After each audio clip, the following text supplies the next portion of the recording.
Hello viewers, आप सभी देखने वालों का एक नए वीडियो में फिर से स्वागत करता हूं। और ये हार्ट मेकिंग से रिलेटेड सेकंड वीडियो है, जिसमें मैं आज आपको एक हार्ट को नए डिजाइन से किस तरह से बना सकते हैं, उसके पीछे का कैलकुलेशन क्या है, फॉर्मूला क्या है, पूरे वीडियो में मैं एक्सप्लेन करूंगा। तो प्लीज़ वीडियो में पूरा बने रहिए ताकि आपको वो फॉर्मूला समझ में आ जाए। ओके, तो मेरा नाम है सौमित्र देवनाथ और आप सभी देखने वालों का मेरे चैनल ग्रो योर नॉलेज में स्वागत करता हूं, जिसमें मैं आज के लिए Excel related game software plus आपका फॉर्मेट भी अवेलेबल कराता हूं, जिसे आप रिलेटेड वीडियो के लिंक में जाके उन फाइलों को फ्रीली डाउनलोड करके इस्तेमाल कर सकते हैं। ठीक है, और अगर आपको उन फाइलों को डाउनलोड करने में या फिर आपको उन फॉर्मेट में कुछ चेंजेस चाहिए तो आप मुझे कमेंट सेक्शन में लिख सकते हैं। मैं आपके रिक्वायरमेंट को पूरा करने की पूरी कोशिश करूँगा। तो दोस्तों, देरी न करते हुए चलिए वीडियो को शुरू करते हैं। अब दोस्तों, जो आप इंटरफेस देख पा रहे हैं, सेंटर पे एक हार्ट बना हुआ देख पा रहे हैं और लेफ्ट साइड पे कुछ कैलकुलेशन देख पा रहे हैं और टॉप में आप एक छोटा सा हार्ट का शेप बना हुआ देख पा रहे हैं। ठीक है, तो सबसे पहले कैलकुलेशन में आते हैं। जो लेफ्ट साइड में जो कैलकुलेशन है वो कैलकुलेशन, उस कैलकुलेशन के थ्रू ये हार्ट जो है ऑटोमेटिक एनिमेटेड तरीके से ड्रॉ होता है। ठीक है, और टॉप में जो शेप है उससे मैं एक बटन के तौर पे इस्तेमाल कर रहा हूँ, जिसमें मैंने इस मैक्रो को असाइन किया है और जैसे ही मैं इस बटन को क्लिक करूँगा ये हार्ट ऑटोमेटिकली एनिमेटेड तरीके से ड्रॉ होना चालू हो जाएगा। ठीक है, तो देखिए, मैं जैसे ही मैंने इसे क्लिक किया तो आप देख पा रहे हैं कि हार्ट ऑटोमेटिकली वो ड्रॉ हो रहा है अपने आप, है ना। और जब तक ये हार्ट ड्रॉ हो रहा है, क्योंकि हार्ट ड्रॉ होने में अभी समय लगेगा, वक्त लगेगा, तो तब तक हम जो लेफ्ट साइड में जो कैलकुलेशन है उस कैलकुलेशन को मैं एक्सप्लेन करता हूँ। आप उसे समझ लीजिए कि इसके पीछे क्या फॉर्मूला या फिर क्या कैलकुलेशन इस्तेमाल हुआ है। ठीक है, तो अब हम इसे समझते हैं। तो मैं एक नए सीट पे आता हूँ और इस नए सीट पे मैं एक सेल पे वैल्यू लिखूँगा। ओके, और दूसरे सेल पे x और नेक्स्ट सेल पे मैं y लिखूँगा। ओके, और मैं अब इस पे एक चार्ट इंसर्ट करूँगा। तो चार्ट में हम स्कैटर विथ स्मूथ लाइन से रिलेटेड जो चार्ट है मैंने उसे इंसर्ट किया। इसके साइज को थोड़ा सा इंक्रीज कर लेते हैं। ओके, और इसका जो x और y स्केलिंग है उसमें मैं थोड़ा सा एडिट करूँगा। तो y स्केलिंग को अब एडिट कर लेते हैं। इसके मिनिमम स्केलिंग मैं रखूँगा -7 रख लेते हैं और मैक्सिमम जो है 7 रहेगा और मेजर यूनिट जो है वो आपका 1 रहेगा। इसे क्लोज करते हैं। ओके, अब x स्केलिंग को भी सेम उसी तरह से एडिट कर लेते हैं। मैक्सिमम आपका 7 रहेगा और मिनिमम 7 रहेगा, -7 रहेगा और मैक्सिमम आपका 7 रहेगा और मेजर यूनिट जो डिफरेंस है वो 1 रहेगा। इसे भी मैं ओके करता हूँ। अननेसेसरी लाइंस को दोस्तों डिलीट कर लेते हैं। हेडिंग्स को भी मैं डिलीट कर देता हूँ। राइट हेडिंग को भी मैंने डिलीट कर दिया। तो इस तरह से एक चार्ट मैंने इंसर्ट कर लिया। ठीक है, अब इस चार्ट को लेफ्ट साइड में जो मैं कैलकुलेशन का इस्तेमाल करूँगा उस कैलकुलेशन से मैं कनेक्ट करूँगा। तो उससे पहले मैं आपको बता दूं कि यहाँ पे मैं क्या कैलकुलेशन इस्तेमाल करने वाला हूँ या फिर क्या फॉर्मूला इस्तेमाल करने वाला हूँ। तो आप देखेंगे कि मैंने 3 सेल पे एक वैल्यू लिखा है और बाकी जो नेक्स्ट है आपका x और y की वैल्यू मैंने लिखा है, मतलब हेडिंग्स मैंने लिखा है।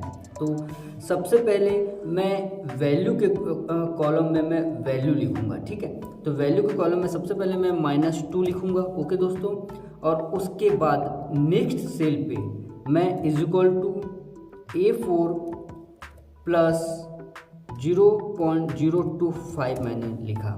ठीक है, तो आप ध्यान देंगे कि मैंने A5 सेल पे मैंने एक फॉर्मूला छोटा सा लिखा है जिसमें मैंने A4 पे जो वैल्यू है उस पर मैंने 0.025 मैंने ऐड किया है और इस कैलकुलेशन को मैं नीचे तक ड्रैग करूँगा। नीचे तक यानी मैं नियर अबाउट 500 सेल तक मैं इसे ड्रैग करूँगा।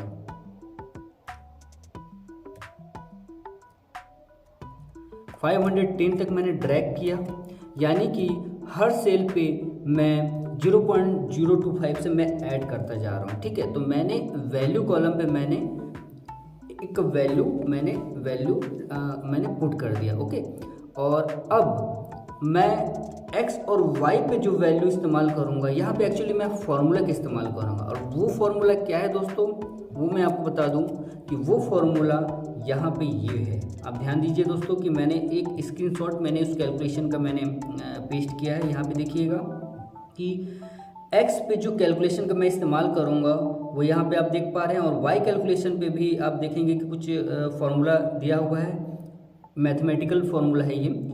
और इस फार्मूला को मैं अब एक्सेल फार्मूला में किस तरह से मैं कन्वर्ट करूँगा उसे अब आप देखिए।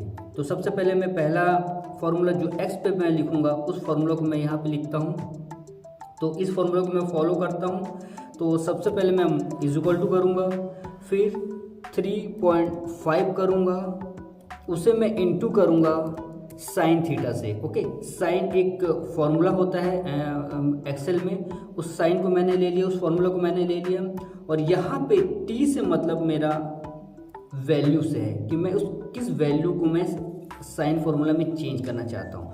तो वो वैल्यू मैंने जस्ट जो मैंने वैल्यू कॉलम पे मैंने जो वैल्यूज़ मैंने लिखे हैं उस वैल्यू को मैंने कनेक्ट कर दिया। Okay, then bracket close, then minus, then sign.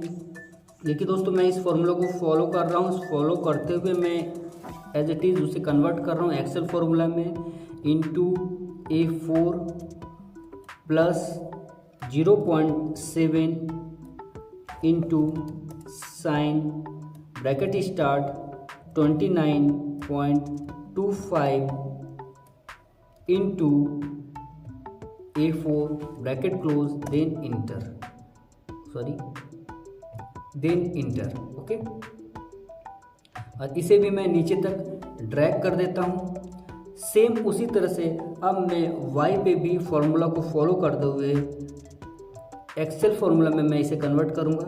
तो यहाँ पे मैं सबसे पहले 4 into cos theta, okay, cos theta bracket में मैंने वैल्यू दे दिया। Okay, bracket close, minus 1.5 into cos bracket start 2 into value bracket close minus 0.6 into cos bracket start 3 into A4 bracket close minus 0.2 into cos bracket start 4 into A4 bracket close, then enter. तो दोस्तों यहाँ पे double bracket हो गया है, तो एक bracket को मैं हटा देता हूँ। Okay, then enter. और कहाँ पे प्रॉब्लम है? अच्छा, यहाँ पर भी प्रॉब्लम है, यहाँ पर भी डबल ब्रैकेट स्टार्ट हो गया है, देन इंटर। ओके, और इसे मैं डबल क्लिक करके नीचे सेल तक मैंने इसे फॉर्मूला को कॉपी कर लिया। ओके, अब हम क्या करेंगे कि इस चार्ट को इस x और y वैल्यू से कनेक्ट करेंगे। ठीक है, तो मैंने जस्ट इस पर राइट क्लिक किया, सेलेक्ट डेटा पे गया, वैल्यू x को मैं थोड़ा सा एडिट करूँगा। सीरीज़ नेम की रिक्वायरमेंट नहीं है इसलिए मैं नहीं दूंगा। सीरीज़ x पे जो वैल्यू का रेंज में लूँगा वो मैं x का रेंज लूँगा, x वैल्यू का। तो इसे नीचे तक मैं ड्रैग कर लिया, सेलेक्ट कर लिया। Okay, then y value series में भी मैं y के रेंज को मैं ले लेता हूँ, इसे मैं जस्ट ओके करता हूँ। ओके, और कंट्रोल होम करता हूँ। अभी भी पूरी तरीके से हार्ट शेप नहीं बना है, तो यानी कि इसका जो रेंज है, रेंज को मुझे थोड़ा सा एडिट करना होगा 550 तक। ठीक है, 550 तक मैंने ले लिया है। ओके, 550 तक ले लिया मैंने, और इसे और नीचे तक मुझे ड्रैग करना होगा, यानी कि 540 540 अभी और भी ड्रैग करना होगा मुझे। 550 चेक करते हैं, नहीं अभी भी फॉर्मूला इनकम्प्लीट है, यानी रेंज को मुझे बढ़ाना होगा।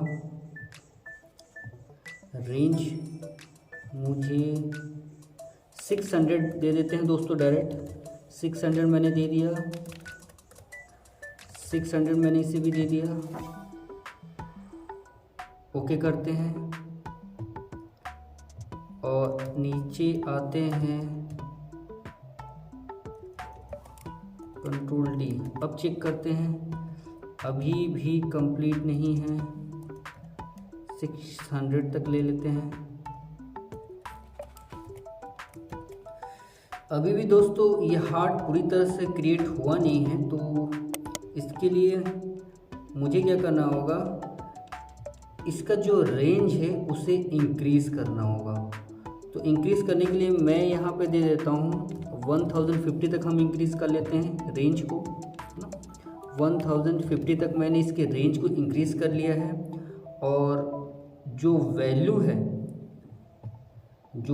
है मैं यहाँ पे इसे और आगे तक इंक्रीज़ करूँगा। कहाँ तक इंक्रीज़ करूँगा, 1000 तक चले जाते हैं, 23.4 तक मैं इंक्रीज़ करूँगा।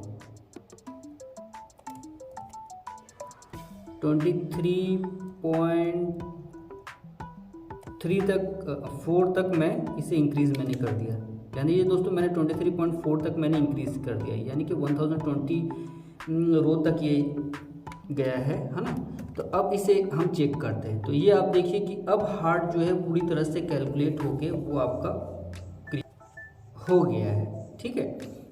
तो इसे हमने कहाँ तक लिया है दोस्तों, -2 से मैंने स्टार्ट किया है और 23.4 तक मैंने इसे फिनिश किया है, ठीक है। अब मैं आपको बताऊंगा किस तरह से इस हार्ट को हम एनिमेट करेंगे, ठीक है। तो उससे पहले थोड़ा सा इसे फॉर्मेटिंग कर देता हूँ, बैकग्राउंड थोड़ा सा ग्रिड लाइन हटा देते हैं और जो बैकग्राउंड का जो फील कलर है वो हम थोड़ा चेंज कर देते हैं, थोड़ा सा ग्रीनिश कर देते हैं। अब जाके ये थोड़ा सा अच्छे से विजिबल हो पा रहा है, ठीक है। ओके, अब मैं आपको बताऊंगा कि किस तरह से अब हम इस हार्ट को एनिमेट करेंगे, ठीक है। तो एनिमेशन के लिए मैं इस्तेमाल करूंगा वीवे कोडिंग का इस्तेमाल करूंगा। तो वीवे कोडिंग का इस्तेमाल करने के लिए सबसे पहले Alt F11 प्रेस करूंगा, तो आप देखेंगे कि वीवे से कोडिंग से रिलेटेड आपका विंडो ओपन हो गया है। ऑलरेडी आप यहाँ पे मेरा जो हार्ट 2 से रिलेटेड जो फॉर्मूला है, कोडिंग है, वो आप देख पा रहे हैं। तो इसे मैं पहले कॉपी कर लेता हूँ, ओके, और इंसर्ट में गया और एक नया मॉड्यूल ऐड किया और यहाँ पे मैंने पेस्ट किया। और इसके हेडिंग को मैं थोड़ा सा चेंज कर दूं ताकि जो हेडिंग्स है वो रिपीट ना हो, नहीं तो ये वर्क नहीं करेगा। इसे मैं 2 दे देता हूँ, ठीक है। हम अभी जस्ट में हेडिंग ऐसी हार्ट 22 मैंने दे दिया है, ओके। अब मैं आपको इस कोड को फिर से एक बार एक्सप्लेन कर देता हूँ कि किस तरह से ये वर्क करेगा। तो जैसा कि वीवे कोडिंग जब आप करते हैं तो सबसे पहले सब रूटीन से स्टार्ट करते हैं। तो SUB लिखना होता है, स्पेस देन टाइटल लिखना होता है, ओके। तो मैंने SUB स्पेस हार्ट 22 मैंने टाइटल लिख लिया। देन मैं क्या कर रहा हूँ कि A4 से लेकर C1100 तक, 1100 ना करके इसे मैं, ठीक है, 1100 भी सफिशिएंट है मेरा, क्योंकि 1020 तक का सेल मैंने इस्तेमाल किया है, तो उसके बीच में आ रहा है। तो ये जो रेंज है A4 से लेकर C1100 तक के रेंज में जो भी डेटा है उसे क्लियर कंटेंट के थ्रू वो डेटा को क्लियर कर देगा, ठीक है। तो ये पहला जो लाइन है आपका डेटा को क्लीन करने के लिए, ठीक है। A4 से मेरा स्टार्ट हुआ है और C11 तक का डेटा को वो क्लीन कर देगा। देन वो क्या करेगा कि मैंने सेकेंड लाइन पे मैंने एक वेरिएबल लिया है और वेरिएबल की वैल्यू मैंने 4 दिया है, ठीक है, क्योंकि मेरा जो कैलकुलेशन स्टार्टिंग है वो A4 से है, इसलिए मैंने J पे मैंने J वेरिएबल जो वैल्यू मैंने पुट किया वो 4 है। और मैंने ऐसा क्यों किया है दोस्तों, जे की वैल्यू को मैं दोस्तों आगे इंक्रीज कर रहा हूँ। अब आप ध्यान देंगे आगे कि J equal to J plus 1 में कर रहा हूँ, ताकि ये लूपिंग के साथ जे की वैल्यू जो है वो इंक्रीज होता जाए। ठीक है, हम नेक्स्ट लाइन पे आते हैं। नेक्स्ट लाइन पे मैंने फॉर लूपिंग का इस्तेमाल किया है। फॉर लूपिंग के इस्तेमाल के लिए मैंने स्टार्टिंग क्या किया है, फॉर लूपिंग में मैंने -2 से स्टार्ट किया है और अपना जो कैलकुलेशन है वो 23.4 तक गया है दोस्तों। ध्यान दीजिए यहाँ पे कि -2 से लेकर 23 तक ये लूप चलेगा और हर स्टेप में ये 0.025 को इंक्रीज करेगा दोस्तों। जैसे कि मैंने बताया था कि जो वैल्यू मैंने इंक्रीज किया था 0.025 से मैंने इंक्रीज किया था और वो 23.4 तक मैंने इंक्रीज किया था। ठीक है, तो इस तरह से ये लूप -2 से लेकर 23.4 तक चलेगा और हर स्टेप पे ये 0.025 से वो इंक्रीज होता जाएगा। 23.4 तक ही इंक्रीज होगा। ठीक है, ओके।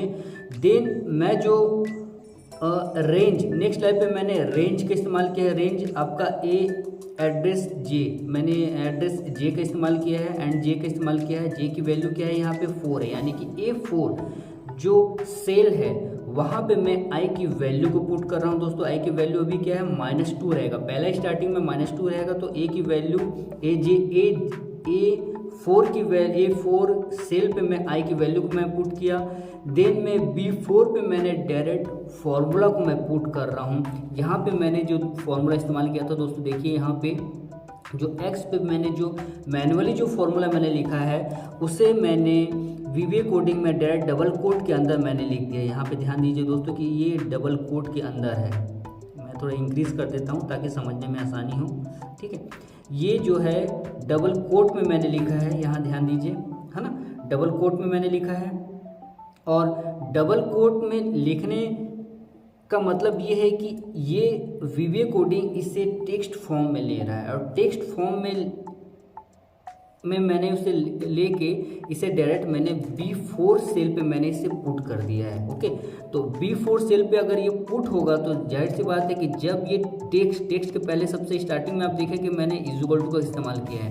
जब ये टेक्स्ट उस सेल पे जाएगा तो इक्वल टू होने की वजह से वो टेक्स्ट आपका फॉर्मूला में कन्वर्ट हो जाएगा, इसलिए मैंने इसे डायरेक्ट डबल कोट पे मैंने लिखा है। ठीक है, उसी तरह से C4 जो कि y की वैल्यू मैं यहाँ पे पुट कर रहा हूँ, तो C4 पे जो फॉर्मूला है उसे भी मैं डायरेक्ट डबल कोट पे मैंने यहाँ पे डायरेक्ट मैंने लिख दिया है VBA कोडिंग के थ्रू।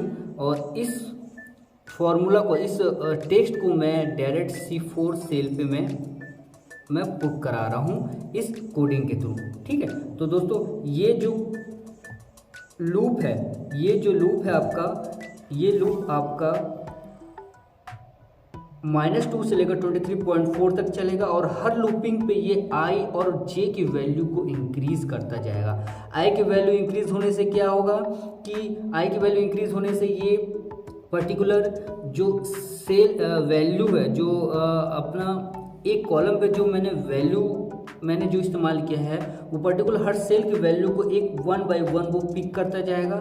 और जे की वैल्यू इंक्रीज होने से ये फ़ायदा है कि जे की वैल्यू से मैं क्या कर रहा हूँ कि रो नंबर को मैं इंक्रीज करते जा रहा हूँ। जे की वैल्यू से रो नंबर इंक्रीज हो रहा है और आई की वैल्यू से वो वैल्यू को वो पिक कर रहा है। तो इसके बेस पे ये जो आपका जो कोड है वो ऑटोमेटिकली, इस कोड की वजह से आपका जो ये हार्ट है वो ऑटोमेटिकली ड्रॉ हो रहा है। जैसे कि आप स्क्रीन पे देख पा रहे हैं कि हमारा जो हार्ट से मैंने स्टार्टिंग से मैंने जो रन किया था वो आप देखेंगे कि साइड पे कि वो हार्ट अब कंप्लीटली बन चुका है ना। तो इसी तरह से वो हार्ट आपका पूरी तरह से ये आपका मॉडिफाई होकर डिज़ाइन हो जाएगा। ओके, आई होप दोस्तों आपको समझ आ गया होगा कि किस तरह से आप इस हार्ट शेप को बनाने के लिए क्या कैलकुलेशन, क्या फॉर्मूले का इस्तेमाल करेंगे। और मैं इसका एक और पार्ट लाऊंगा दोस्तों जिसमें आपको मैं और एक्सप्लेन करूंगा कि किस तरह से आप एक नए तरीके से, एक और नए डिज़ाइन से आप हार्ट को किस तरह से बना सकते हैं दोस्तों। तो प्लीज़ वीडियो में बने रहिए और अगर आपको ये वीडियो पसंद आ रहा है और बाकी वीडियोस भी अगर पसंद आ रहा है तो प्लीज़ इसे लाइक शेयर के साथ साथ सब्सक्राइब भी जरूर कीजिए दोस्तों, ताकि मुझे मोटिवेशन मिले और भी नए अच्छे वीडियोज़ बनाने के लिए। तो हम मिलेंगे नेक्स्ट वीडियो में, तब तक आप खुश रहिए, अपने आसपास के लोगों को भी खुश रखिए। धन्यवाद।